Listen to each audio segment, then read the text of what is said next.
Welcome, everyone, to the ITSM podcast, where we discuss everything related to IT service management. I'm Jeff Rumburg, managing partner and founder of MetricNet, and your host for the ITSM podcast. Today's show is the third edition of the podcast, and I'm very pleased and honored to welcome today's guest, Phyllis Drucker. Phyllis Drucker is the 2023 HDI Lifetime Achievement Award winner. She's a service management and leadership expert with more than 20 years of experience in business and information technology. Strategy, enterprise service management, governance, customer service, and support are key areas of expertise for Phyllis. She's an expert in service management tool implementation, including the Service Portal and Service Request Catalog, HR automation, leadership, and team building. Her specialty is looking at innovative approaches to how people work that use today's digital solutions, taking advantage of technological advances to transform how service and support are delivered. After her career in IT, training, and consulting, she's taking her thought leadership out to the community by focusing on writing, speaking, and training. In addition to her activities as a blogger and freelance author, her book, Service Management Online, Creating a Successful Service Request Catalog, is available through TSO, along with her 3-day class, Innovating the Service Portal. She offers the class directly to students and is available to work with approved training organizations interested in licensing the program. She's also an experienced international speaker, having delivered keynote and conference breakout sessions in the United States, Canada, Spain, and New Zealand since her first speaking engagement in 1997. On a more personal note, I've known and admired Phyllis for many years. I try to read everything she writes because it's so insightful. We sometimes cross paths at industry events, such as HDI's Service World Live, but it's not often that we get a chance to take a deep dive on any particular topic. So I'm very excited about today's show. Phyllis, welcome to the show. Thanks so much for having me, Jeff. It's been a minute since the last conference, but it's always great to see you. Thank you so much. You know, my introduction really only begins to scratch the surface on your illustrious career. So why don't we start by having you tell us a little bit more about your career journey? How did you get here? What was your career path like? What's your background? Well, you know, it's funny you should ask, because I was listening to you do the intro and I'm like, oh my God, that's so long. But really what happened before everything you talked about was that I was an IT person, you know, the geek in the phone closet, running network cables, fixing PCs, doing all of that. And eventually started running a service desk at Blockbuster when they still existed. There's still one store left. But you know, I ran their corporate service desk, and then I went from Blockbuster to a startup company called AutoNation, which is now the largest dealership group in the United States. And it was there that we took on implementing service management and really trying to make IT something more important than overhead. And we really succeeded because of our relationship with the business. And I've tried to take the importance of that out into the community as I've grown and continued that path that you created so robustly for me. Yeah, I like that idea of making IT something more than overhead, because that's what we were struggling against when you and I got started in this industry. IT was viewed as a nuisance. It wasn't viewed as a significant part of the business, and boy, how things have changed. And now so many people say IT is the business. Everything from the IP to the human resources are on information technology. So it's really been a complete transformation from that perspective, one that hopefully will eventually transform service and support as well. Yeah, and you know, when they were starting as a used car dealership mega store, their idea was a very technological experience when you bought a car. And then they found that IT couldn't keep that technology up and running. So we had a lot of work cleaning our own house and making things work before we could even have a seat at the table with them. So, you know, it was getting that stability and then going out and changing how we did business as an IT organization. But I learned a ton in the process. Yeah. Phyllis, the theme of our show today is modernizing the service portal experience. So I want to start with a very basic question. Can you tell us what a service portal is? Yeah, that would be good to know, right? So a service portal, think of it like an entry point. It's an entry point to information and access application for the services offered by an organization. So the portal can be something as simple as a knowledge base and access to the service request catalog, where people can go to make requests, report incidents and such. Or it could be a complete and robust replacement of what's often called the corporate intranet. So I think of it like the corporate intranet on steroids, because if I'm doing it well, it should have representation of every department within the organization, all the policies of the organization, a comprehensive knowledge base, and access to the tools that everybody needs to be successful. From an external point of view, it's really, again, access to a customer service feature from a company's website. So this of necessity goes beyond IT service and support. It's broadly speaking, all services, so enterprise services. You could go to the In my service world. portal. Yeah. So you could go to the service portal for an HR request, a leave of absence, for example. You could go to the service portal for a security request for onboarding. It seems like there's no end to what that could be. Historically, I've thought of it as being primarily an IT service management innovation. That is, how do you get service, technical service and support? But you're really talking about enterprise service and support when you talk about a service portal. Yeah, and here's the key. How do you take IT away from the HR and office services functions? When you talk about onboarding, you talked about a leave of absence, which is a great example. If somebody's taking a leave of absence, that's not only an HR impact. There's an HR component to it, but their access may need to be shut down. Equipment may need to be temporarily returned or not, depending on policy. Office space may or may not be retained for them. So there's many implications across the enterprise. Nothing anymore can be done in that silo. There's no such thing as a silo of HR. IT. Yeah, I would say that on that example, leave of absence probably has a greater impact on IT than it does the rest of the organization. Phyllis, you launched a course called Innovating the Service Portal. What was some of the motivation behind that? What were you trying to accomplish when you launched that course?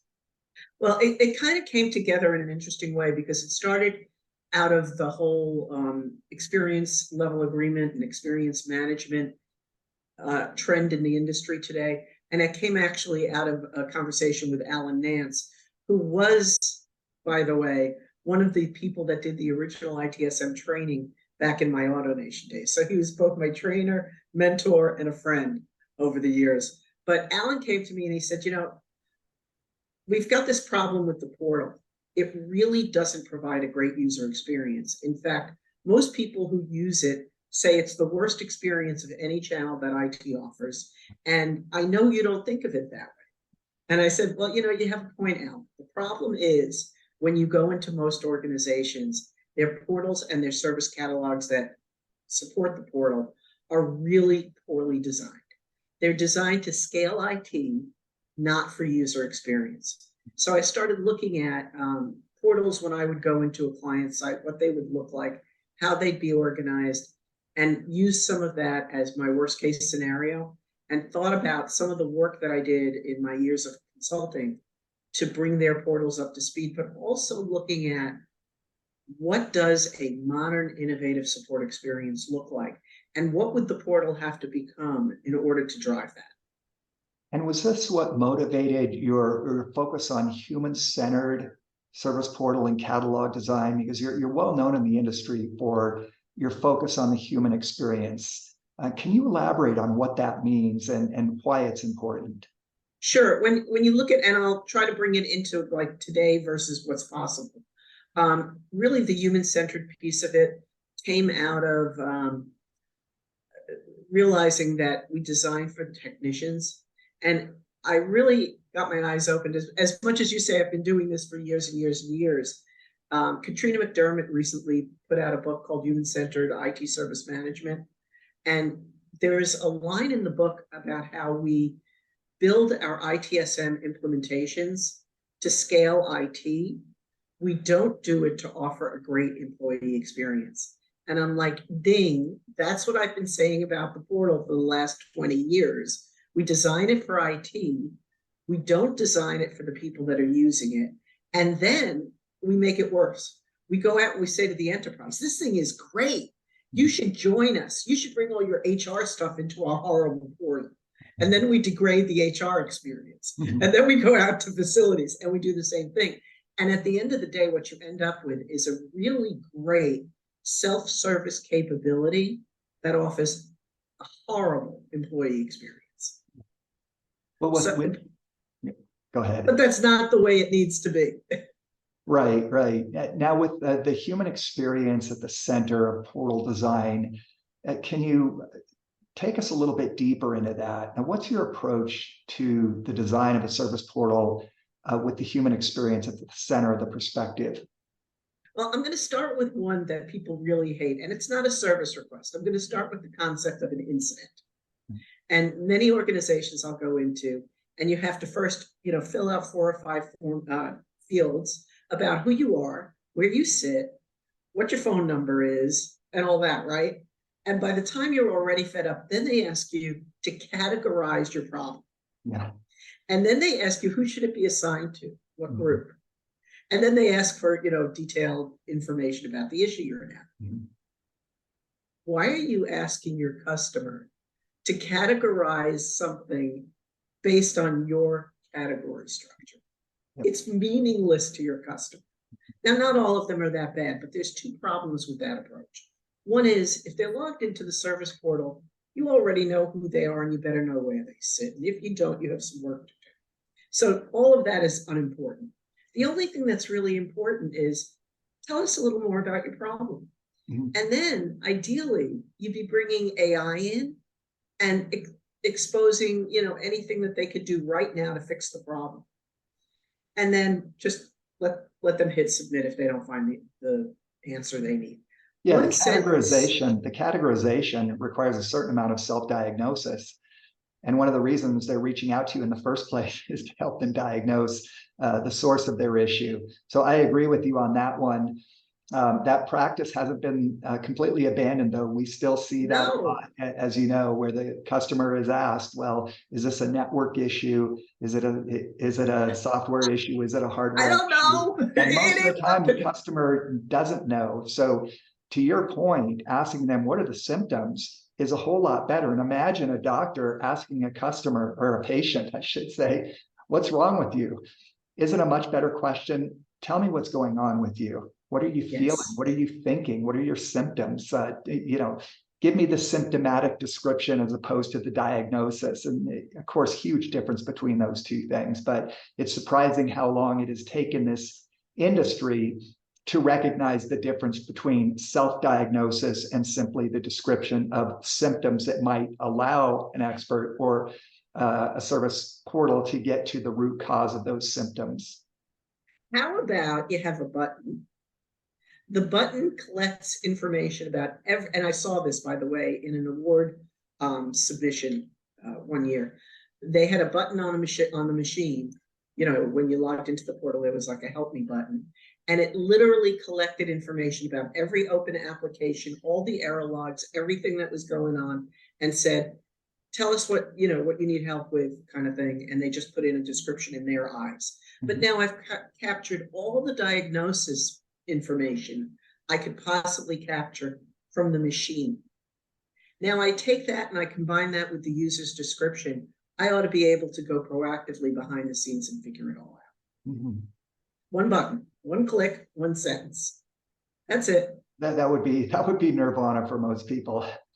Yeah, and when I did one for a broadcast organization, where if they were having a problem in the broadcast booth, they needed immediate assistance. And all we had was, a big red kind of, like one of these, except it said help on it. And the person hit the help button and someone immediately came to the studio.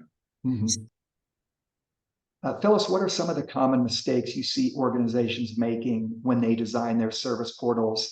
And how does a human-centered design approach address those? Yeah, I think that the easiest way to say this is they don't talk to the humans.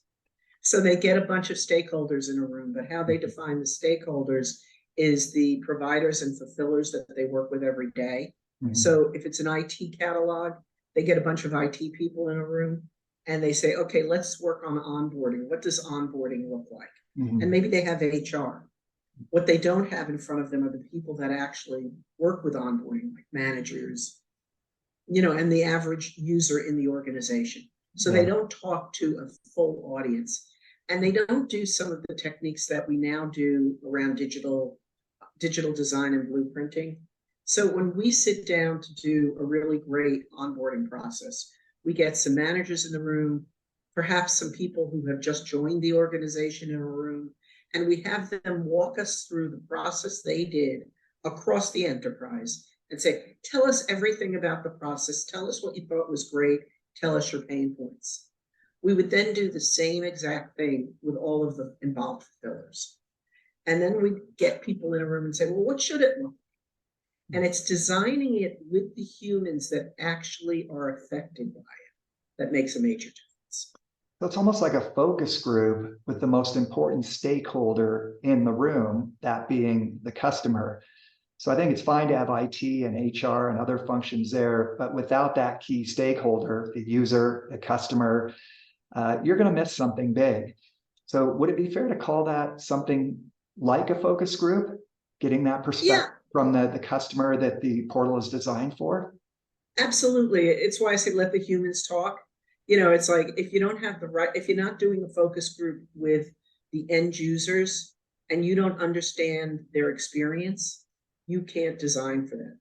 Mm-hmm. Some of the most powerful work I've seen in organizations is where they go out on a factory floor and they watch people work on the floor and see when they have to engage IT, what happens. Mm-hmm. Or they go out onto the hospital floor and see what happens when a piece of equipment breaks. Mm-hmm. And how they engage IT. Mm-hmm. Or, in my day, the way we transformed it back at AutoNation is the CIO and CFO went to one of the dealerships and they bought a car. And they thought about everything they could do with technology to make that experience better. And then we came back and we did some design and created applications that completely transformed the process for the dealerships. And that's what got us the seat at the table. It was going out and understanding the experience. So it's both a combination of focus group, but also living their life. Yeah. Yeah. Watch some. So I'm sorry. I was just going to say fascinating story. Besides having that key stakeholder in the room, what are some of the practical tips or guidelines that you can provide for implementing a human-centered design in a service portal? Okay, so the first is understanding that it's not really about the portal. What is your overarching support environment? How do you do support? So what are the channels you offer to your customers? How do they work together? How does the portal relate to phone support, relate to chat support? What happens once I log a request or log an incident? If I do it through the portal, if I do it through speaking to a human at a help desk. And this is where it starts to get very interesting, because one of the things that the experienced design people will tell you, Happy Signals did a survey on this, and they did a whole white paper on portal support versus telephone support. What are the best channels? And they actually discovered that portal support takes longer than if you call the service desk. Well, there's reasons for that. When you log something through a portal, somebody has to go pick it up. When you call, you wait for someone, they start working your problem right away. So you have to really look at that whole overarching support arrangement and see how you can use true self-service knowledge to give them that immediate support. But also, maybe you also need to have someone triaging portal submitted tickets immediately so that they get a call back in 10 minutes or 15 minutes. And it's the same with requests. How much information are you asking for on requests versus someone just being able to pick something out of a catalog and submit it? What does that request design look like? So it's a whole bunch of different things, but it's understanding that whole support arrangement. And it's also understanding that you have to have a foundation. And I'm rambling a little bit, but there's a difference if I ask for a computer accessory and you have to ask me 5 questions about my computer versus if you have a complete asset management database and you have all the information about my computer and just have to ask me what I want. So if I submit, a request for a dock and asset management knows what I have, all I have to do is submit a request for a docking station.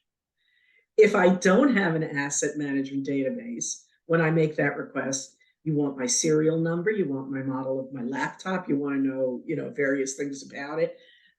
Now I have to answer 5 technical questions to submit that request for a dock.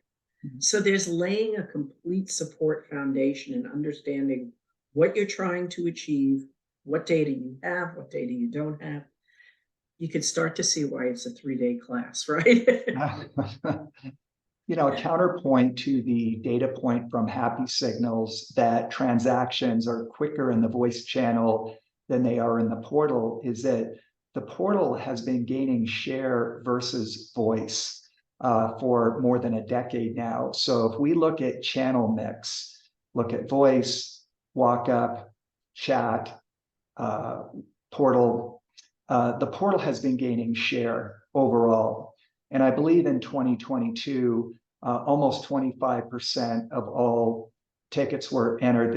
Would be IT support were entered through a portal. It's approaching 30% this year. In fact, there are ITSM systems now, SolarWinds and others, that don't even integrate with a voice channel. They simply offer a portal for the customer. So it appears to me that the design of the portal is becoming increasingly important, and increasingly it's being offered in lieu of a voice channel. Not necessarily that the voice channel is bad, but many users do prefer a well-designed portal over making a phone call to a technical support agent, for example. And there's a demographic effect here as well. If you look at those that are newer to the workplace, they would much prefer to work in a portal than they would to make a phone call or even engage in a chat. So although the handle time in the voice channel may be less than what it would be in the portal, many prefer the portal experience over the voice experience. And channel choice is a good thing. What we have found is that independent of the handle times by channel and the cost per contact or the cost per ticket by channel, customers like having channel choice. And there are times when they have an urgent and a high impact situation that they're going to get on the phone even if they don't want to. And there are other times where they've got something that needs fixing, but may not be immediately impeding their productivity, where they would prefer going to the portal. So I would never pull out one channel over another and say, hey, voice is better because handle time is lower. And I don't think that's what Happy Signals was saying. But I think the counterpoint to their data point that says that the handle times are longer in the voice channel is the fact that adoption is greater in the portal, and portal is gaining share versus voice. Voice is still a dominant channel, but it is no longer even 50%. It's a plurality, not a majority. Yeah. What you find making up the difference is chat, some SMS, believe it or not, a lot of portal, and then some help, a fair amount of self-help, self-service. So here's the disconnect. They want to use the portal, but they're frequently less satisfied with the result. So that's where the gap that lets us improve is. It's like, okay, we've already got the adoption. They want to use it. How can we make the experience great when they do it? And how can we ensure that they get the support they need as quickly as any other channel when they do use it? Mm-hmm. So instead of it being, I think it was something like 4 hours on average to get resolution to resolution versus an hour or whatever in the voice channel, how can I shorten that 4 hours and give them a better result? Mm-hmm. Or the piece that I'm looking at, and this sounds horrible coming from somebody who's trying to train people in designing the portal, is how can we eliminate the initial interaction with the portal altogether? So if I'm hiring someone and I've done a move to hire them, I've made them an offer, the offer has been accepted, that's probably done through a portal, but that should be the only interaction with the portal needed to get them fully onboarded in terms of making requests. Now, I might get a task to me, an email with a task that says, hey, we want to know your equipment preference for this individual. But it came to me. I didn't have to go find the right form.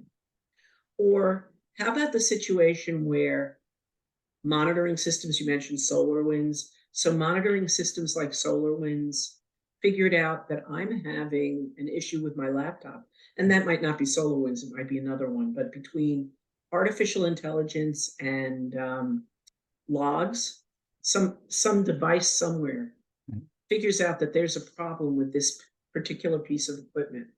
It assigns a ticket to a technician who does some back-end work, who then gets a laptop prepared for me and sends me a link to the portal where I could go pick up a QR code at the locker and, just get my new machine. So I'm starting to say, how does the portal become the center, the primary focal point for support, as opposed to just a place I go to log a ticket? Yeah. Even the walk-up center, I can go to the portal and get an appointment for the walk-up center. I can go have it up there, and it can pop up and say, you're next in line, go downstairs. Yeah, a lot of potential, untapped potential, I might add, with the clients that I work with.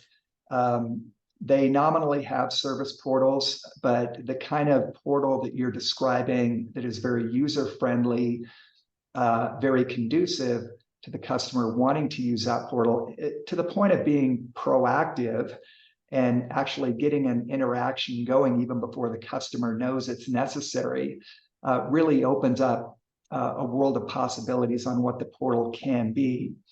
Now, given your focus on the human experience in the portal, what about the efficacy? And let's talk specifically about the IT support example. So you can have the friendliest portal in the world, but if it's not giving the customer what they need, particularly as it relates to IT support, you're probably not going to get a lot of great adoption. So it seems like in many cases, there's an assumption that the quality of support you get is going to be good, even though the user experience may be bad. You're coming at this from a user experience perspective, but how do we ensure that there's also effective IT support? In other words, the efficacy of the portal is there as well. Yeah, again, it's holistic, right? It's a holistic approach to support. I can have a great portal design, great experience. I submit that ticket and it sits in a queue for 3 days and nobody ever looks at it. And now that experience is terrible, right? So there's two pieces of this. One is the front end or customer experience, employee experience side of it, and the other is the back end fulfiller support. So there's two pieces of design, and you're talking support versus request. So from a support perspective, on the front end, I do a lot of innovative things like building knowledge for maybe the top 10 break fix calls into the incident form itself, so that in the course of answering questions about a printer problem, let's say, you have maybe an 85% chance of fixing the printer yourself. And then if you don't, you submit it. But now when it goes to that support team and they have a little bit more information about what's really going on, it can't just sit in their queue for 3 days. Right. So you have to look at the back end with service level agreements. And, at this point, we're beyond the experience level agreement. Now we're talking about that agreement with the support team. They've got to be able to go look at that ticket within a certain period of time and get to it. We can't just let things languish. Yep. So that's where you have to have some really good service management practices in the back end. Now, where you're running into situations where teams just can't seem to get to the work, one of the things that you could do is start looking at value stream mapping. So you can look at the course of an incident ticket, from the time it gets submitted to the time it gets resolved, every touch point, every team, to discover where some of the bottlenecks. And if you can discover some of those bottlenecks, you can create the workflows on the back end of the ticket to perhaps eliminate some of those bottlenecks. Right. Yeah. Service level agreements or operating level agreements internally by themselves do not resolve those issues. There's a common misperception, I think, that if you've got a good set of service level agreements with the customer and internal operating level agreements with other support organizations, everything will be hunky-dory. But unfortunately, that's not the case. And you do get situations where a ticket will sit in queue for many obvious reasons. For example, the customer or the support provider whose queue that is in might be on vacation. There are many reasons why tickets are sometimes not focused on right away, that they languish over some period of time. Sometimes it's cultural. Those that don't work full-time in service and support just feel like it's dirty work and they don't like doing it. And so they tend to ignore their ticket queue. And oftentimes what's needed is a culture change within the organization that communicates that service and support is everybody's job. It's not just the job of those who have a full-time job in the service desk or desktop support or field services. So there's a lot of different reasons why a ticket might get hung up, might appear to be languishing, get lost in the system over time. Service level agreements, operating level agreements can help, but you also need a culture of prompt service, servicing the customer, and you need individuals who are minding the ticket queues to make sure that they don't age to some great extent and get reassigned as the case might be. And also, I was going to say, also someone holding them accountable. One of the things I did every day back in the days before automated reports, I used to run a late ticket report every single day. And I had a deal with the CIO that I had to tell her when it was getting out of control. And I would let her know, hey, Joyce, it's time. And nobody likes to be at the top of that list. No. So every time when I would tell her it's time, she would send out an email saying, people, clean up your tickets. Yeah, I've heard those referred to somewhat pejoratively as name and shame reports. You don't want to be at the top of those reports, but if you're at the top and you've got 60 outstanding tickets, like you said, leadership wants to know why that is. I can remember a situation with a client down in Atlanta where they had hundreds of open tickets. And we know this happens. Sometimes tickets are just not closed and they need to be closed. Sometimes they're just kind of forgotten. And it was actually more than 10,000 open tickets. And there was this meeting that was held with the CIO and other leaders within service and support, as well as multiple queue owners. So they were using a well-known ITSM system, and they had more than so-called 400 escalation groups. That is, individuals or groups to whom they could escalate these tickets to. So they were creating these name and shame reports, but they were largely being ignored. And so there was a meeting that was held.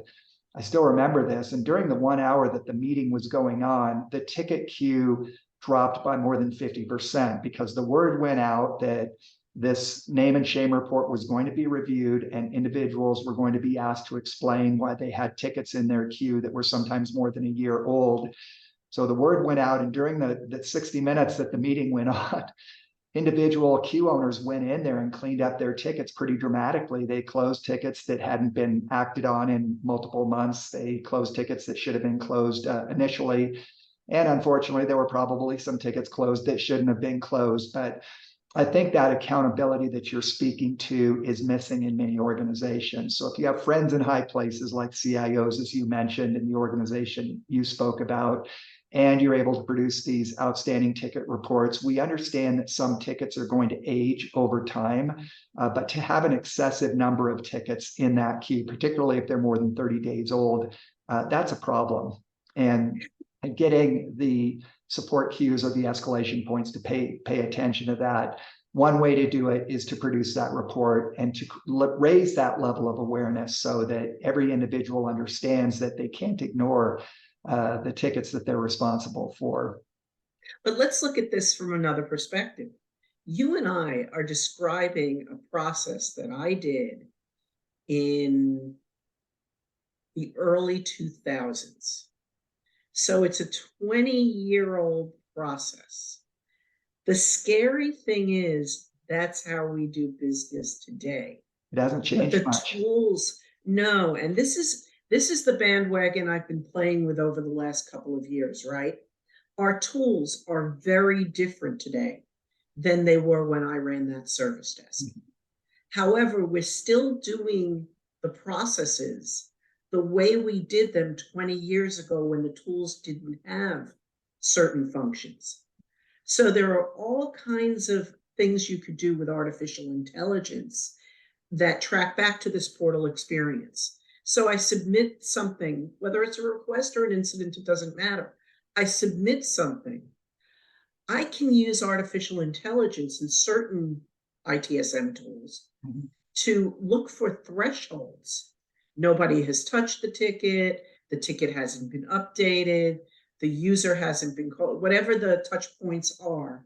Artificial intelligence could go look for those things and alert the assigned technician. Mm-hmm. And if nothing happens, it can alert the manager. I don't even need someone to manage this anymore. I can fully automate things to happen in my ticketing system to help me not have tickets languish.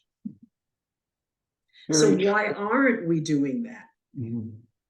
Yeah, and that's a pretty simple use case for AI. Essentially, monitor the queues, monitor the service levels, send an alert to a queue owner or to someone in leadership in IT to let them know that the ticket is aging or it is broken through a service level threshold, for example.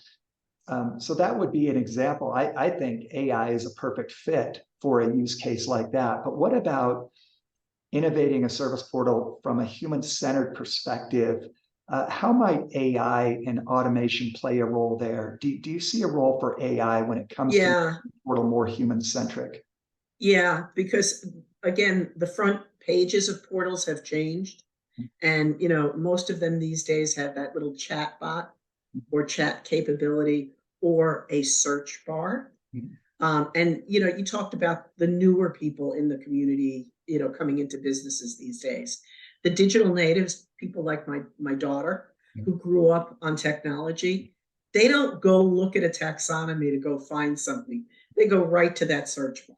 Right. What if that search bar was an interactive search bar that found information that they need based on what they typed into it, gave them that information, and took them through an interactive Q&A discussion, whatever you want to talk about. So it's just beyond NLP.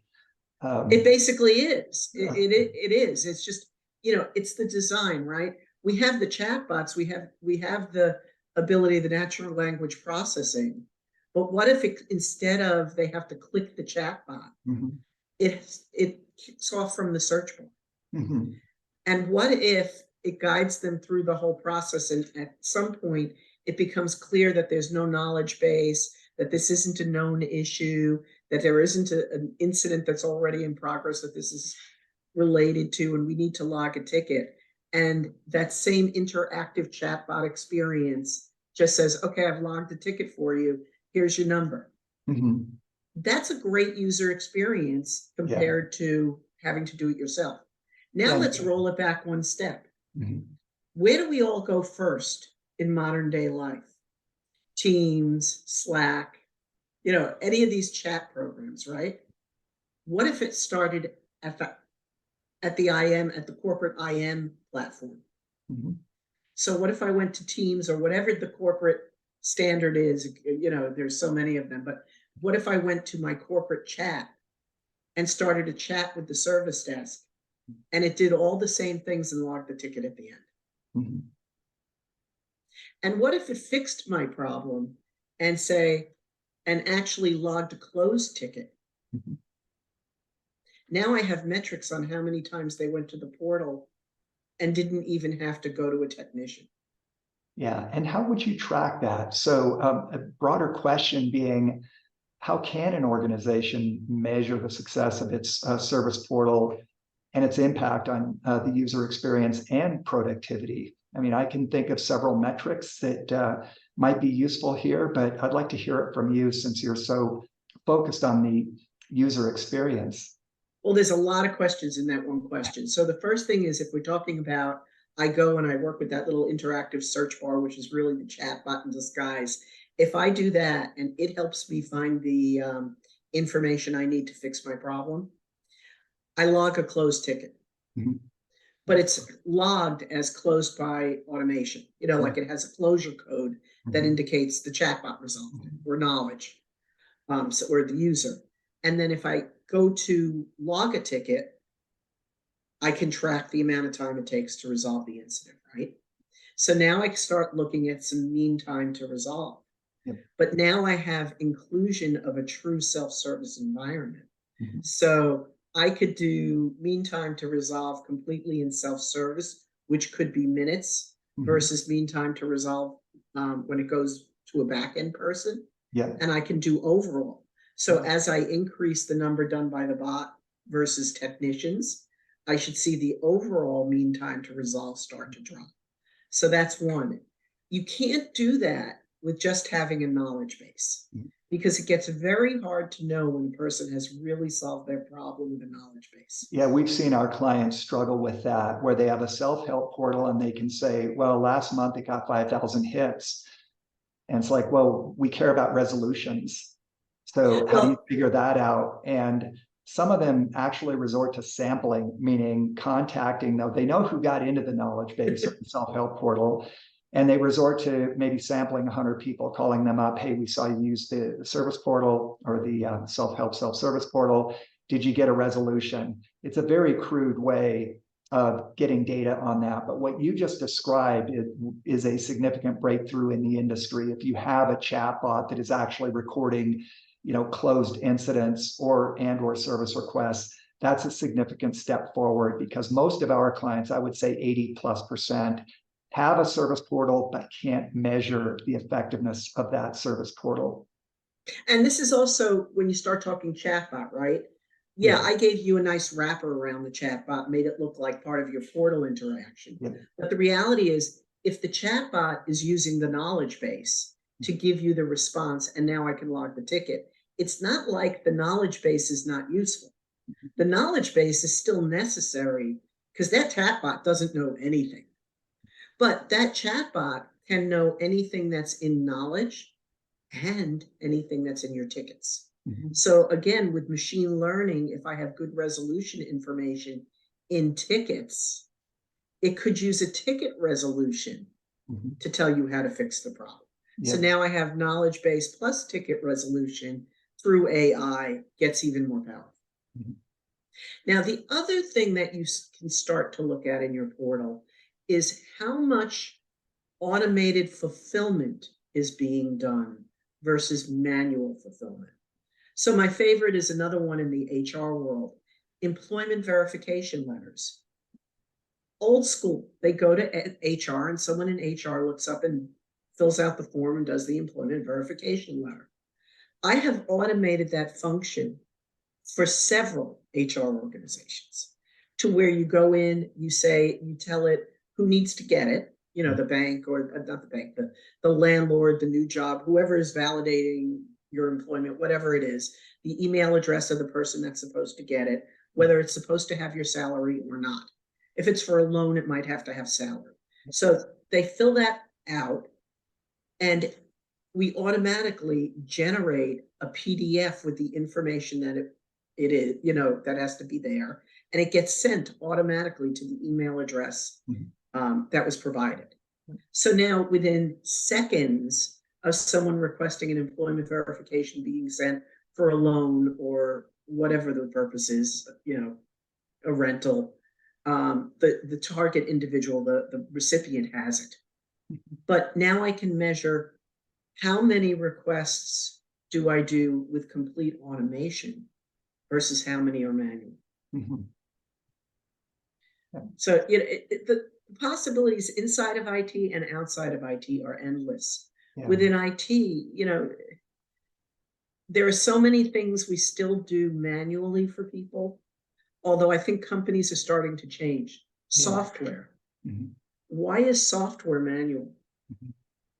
in any company today? Yeah. And they'll tell you, well, because it needs approval and someone's got to pay for it. Okay, great. Mhm. I submit the request. It goes to my manager or whoever has to approve it. It gets approved. And either it happens in the background automatically, or I get a link to click on to kick it off. Yeah. Done. Yeah. And how would something like that play into, I've heard you speak about proactive management in scaling support. Let's tie that back to the human-centered service portal design. So proactivity, scaling support, human-centered portal design. Can you pull those three things together? And is there a role? What role does proactive management play in scaling support? I'm going to give you two experiences. Tell me which one you like, which one you want to be on the receiving end of. I'm struggling with a problem with my computer. Mm-hmm. I'm having issues. It's, throwing errors, blue screening, whatever. It's doing whatever, right? I go search the knowledge base and, I'm thinking as I search, it's probably a hardware problem. So I either call the service desk or I log a ticket and, it takes me a couple of hours and I get someone to go do a remote control session and they do a bunch of troubleshooting and then they say, let me go do some research. And then they come back and more hours go and they say, you really need a new computer. So go to the service portal and request a new computer. Your computer will let you limp along till you need to get it. But if you need a loaner, you can request a loaner through the service. Yep. So now I go to the service portal. It takes whatever time it takes for my manager to approve it. And then I finally get a new computer. Somebody comes and they, arrange to swap it out with me. I've got to be there. They've got to be there. We got to make our schedules work. And push comes to shove, it's taken me a week to get my new computer. Mm-hmm. That's experience A. Now, experience B. I'm doing my job and I'm noticing some issues with my computer, but I really just don't want to deal with IT. I don't want to go to the portal. I'm, fat, dumb, and happy just trying to do my job. And all of a sudden I get an email. It says, we've detected some issues with your computer and we've prepared your replacement unit. It's in the locker. Take your phone, down to the corporate locker and show this QR code. The vending machine. The vending machine. Yeah. The locker, the vending machine. Show this QR code and your new computer will come out. Put your old computer in and take the new computer out. If you're working from home or in a different location, click here. Mm-hmm. The click here takes you to the ticket in the portal where you could tell them where you want to send the replacement. And they send you the replacement, right? Yeah. Now, A or B, which do you like? There's no contest. So why are we still doing A? Yeah. And even worse, and that's where management comes in, getting management and money. Mm-hmm. Because what did it take to get to B? Well, I've got to have complete asset and configuration management. I've got to have a good remote capability for patch management to make sure machines are kept fully up to date with patches and software levels and all of that. I've got to have the ability to pull logs from every computer in the enterprise on a regular basis. I've got to have the AI and data warehousing tools to be able to go through those logs and maybe recommend when a machine has fallen below a certain health level. Then I've got to have the automation to send a ticket to the right person. They've got to be able to take a look remotely. They've got to realize, okay, we're not going to waste this person's time. So policy that we don't waste people's time troubleshooting. We're just going to give them a swap out. I've got to prepare the swap out, get it to them and do that whole thing. And then I take their machine back and fix it and put it back on the shelf. So there's policies, there's automation, there's a lot of time and investment of resources and, money. Yeah. And IT doesn't do a lot of the proactive stuff because they're afraid it's going to put them out of a job. But the reality is all of those things that I just described are a level of effort that's different, but significant. Mhm. So doing patch management and doing software versioning and setting up the machine learning to look for errors and issues and setting up the thresholds and setting up the service management tool to pull it all together, it's a different type of effort. Yeah. But IT isn't going anywhere. Right, right. So you want to be fixing you're tickets? changing the pie chart from primarily reactive to at least a larger percentage being preventive, proactive, strategic. Yeah, and you were talking earlier about how we have to beat them over the head with a stick to get them to do the tickets. Yeah. Would you rather be working on the AI algorithms for how to look at a machine and know if it's healthy, or would you rather be fixing that computer, working that ticket? Of course. So we're giving them far better quality of work. And we might have to train them, we might have to upskill them, but they're going to be far more rewarded in the work they're doing, and the employee retention on both sides is going to be improved. Let's talk for a moment about user downtime, which is one of I'll call it a hidden cost just because very few organizations quantify it. But this is the big cost to most users, whether it's IT support, enterprise support, whatever it might be. They're losing valuable time. If they should be working in engineering or sales or supply chain or human resources, and they're trying to get something done in a portal, they are losing valuable time. And there are various assumptions we could make to monetize that and figure out, the value of their lost time on a per month or per year basis. But there's no mistaking the fact that the lost time on the part of the user is significant. What are some of the human-centered service portal contributions to reducing that downtime? Can you make a connection between user downtime and the human-centered service portal design? Yeah, so I think, and I don't know how to quantify it, because I think you have to quantify it at the service level. Each service, how do I quantify the service delivery of it? But there's two things that come to mind. One is logging a ticket or experiencing a problem, so that mean time to restore service on a ticket where I'm down is one thing. But the time I spend interacting with the portal is another. So there's two ways I would look at it. One is, which services have I fully automated in order to lower that downtime? How long does it take to submit the ticket for those services versus how long did it take to report those services previously? Because that's downtime. How long to find it, how long to fill it out, and submit it, and start capturing some of those metrics. But then there's also how long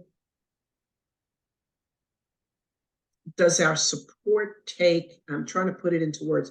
How long does our antiquated support process take versus a modern support process? Mm-hmm. So when I describe to you the person's working and they get an alert saying you have a new machine, versus the person had to stop what they were doing, go find the right incident form, go submit it, wait for someone to contact them, do troubleshooting with IT.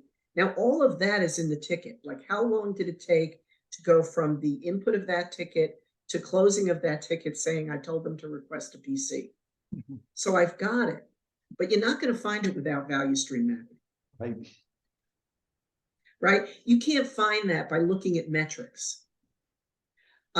I can tell you that you could probably look at somewhere in the ticket, like the amount of time a technician, if you're doing time tracking on your tickets, the amount of time a technician spent working with a customer when they were working with a customer trying to resolve the issue. And you could call that user downtime. Mm-hmm. So if I worked with that user for an hour, that's an hour of user downtime. Right. That's just the work time. But the mean time to resolve might be significantly longer. So if you work with a customer for an hour, that's probably an hour of lost productivity. But if the mean time to resolve, just to make up a number, is a day, during that day, there's probably some loss of productivity. I doubt if the customer is completely out of business. There's usually workarounds that go on. So you've got the hard downtime, working directly with the customer. The rule of thumb that we use in IT support is that every time a customer calls the service desk, they lose about an hour of productivity. So there's that hard downtime, but then there's that lost productivity, difficult to quantify, but a real economic impact nonetheless, that where for a full day or a few hours at least, they're probably using some workaround to get their job done. And there's some lost productivity there, but virtually impossible to quantify. I would start with the top 10 issues that people call into the service desk, not the ones that take 5 minutes. I'm talking about the ones that go to a back-end technician, whether it's a hardware problem, a problem with software where software had to be reinstalled or desktops needed reimaging, whatever, anything along those lines. And I would get a handful of customers that reported those issues in a room with the people that worked the issues. And I would do a value stream map. How long did it take? How did you submit? Did you call it in? Did you service portal it in? What channel did you use? How long did it take? I'd go through every step from start to resolution, and I would ballpark capture what they think they spent on it. Yeah. And then I would look at how many of those tickets do we do on average in a year to calculate the user downtime. So it's not an accurate representation, but it's as close as you're going to get. It's directionally accurate. And what you're describing is a classic time and motion industrial engineering study. And absent any other data, those directionally accurate studies like the one you're describing, which are based on estimates, are pretty useful. They're very eye-opening because they get you within at least an order of magnitude of the real answer. And sometimes that alone is enough to motivate action. It says we need a change here because we're losing a lot of productivity in this portal that isn't working very effectively or isn't very user-friendly. So I like the approach because we've seen some of our clients use that where they actually, over a period of time, have their customers keep track of how many disruptions they have in their day-to-day work and estimate, how many hours of productivity or how many minutes of productivity did you lose? And the answer is always quite surprising.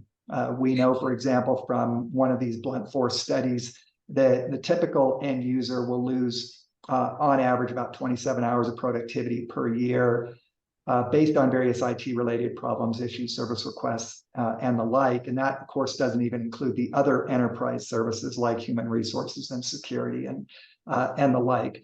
So we do know that wait time or downtime is very costly to the enterprise because we can take that lost productivity and monetize it. We know what we pay these people. We know what their overhead is.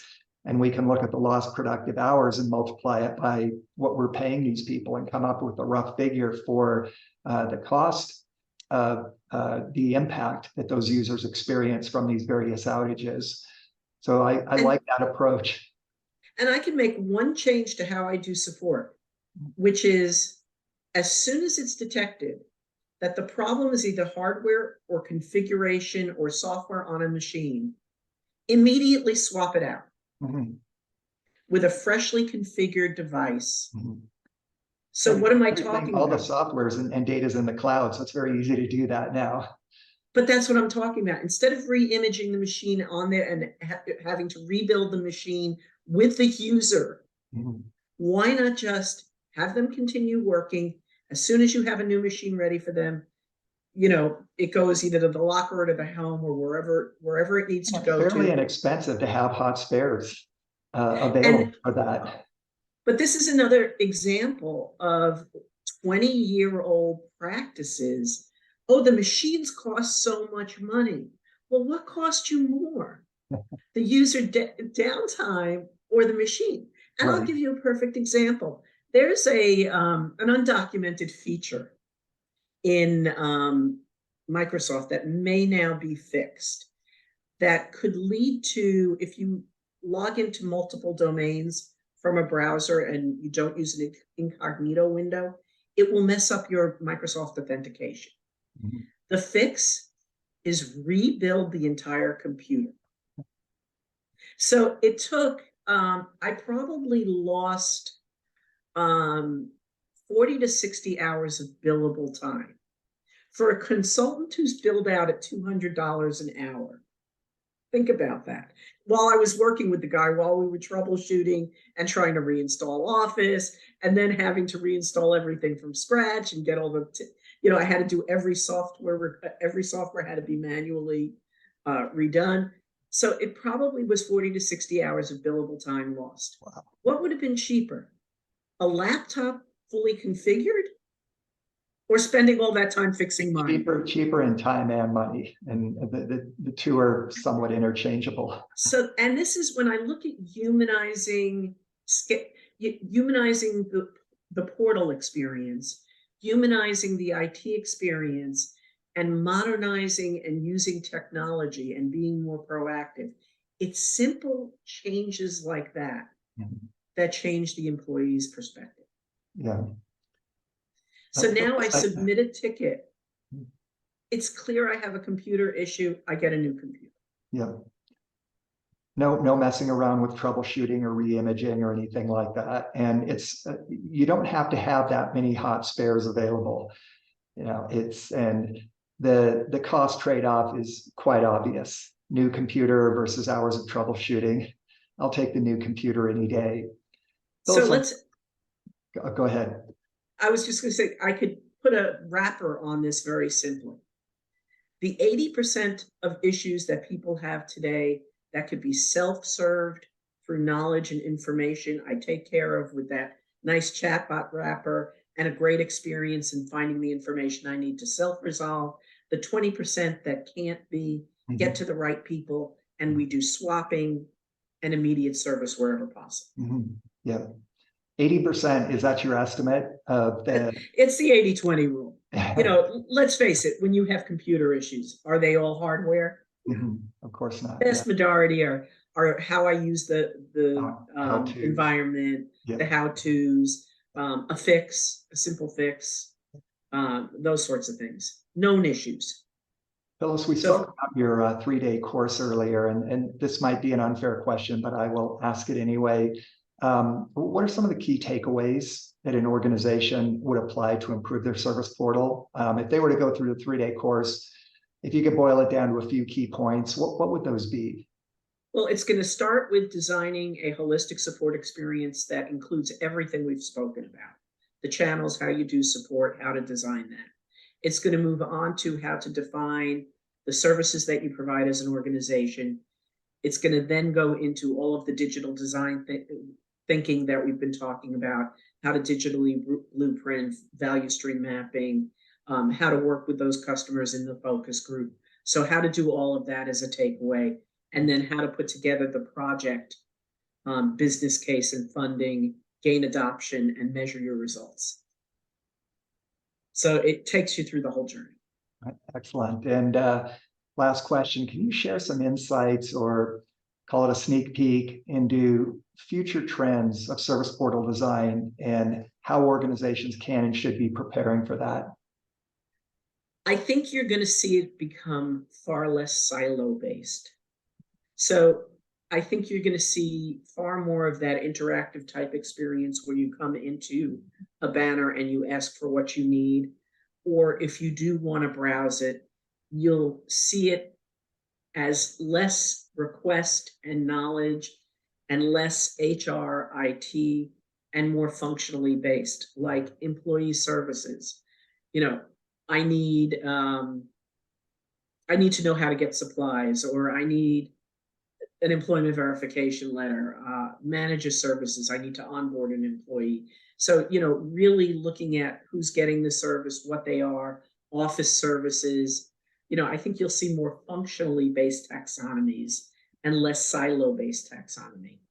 And I really think that they're going to continue to expand to manage the full enterprise and be a global solution for all the providers in the enterprise, or that they at least put that front end and talk to the other systems in the background. But I think they're going to be more universal. I think support is going to get more, I'd say, not consolidated, but consistent. So if I have if I submit an HR ticket, I have the same experience as if I submit an IT ticket. I don't necessarily even know who the provider is, but I always have a similar experience no matter what I support. Yep. So again, that trend of being more and more and more employee focused, automated, simple. Yep. Great insight. We're about out of time, but boy, we've covered a lot of waterfront, and it's been fascinating. It's been educational, and I hope for our viewers as well. I want to thank you so much for joining me today, Phyllis, and being a guest on the ITSM podcast. Like I said, it's been a lot of fun, and I would love to have you again. I had a lot of fun, Jeff. It's always great talking to you, and you bring such a great perspective to all of it. You know, you've got a level of knowledge that's significant, to say the least. Thank you so much for sharing your insights with us, Phyllis. Take care. Hope to see you again. Take care. Bye now. Bye.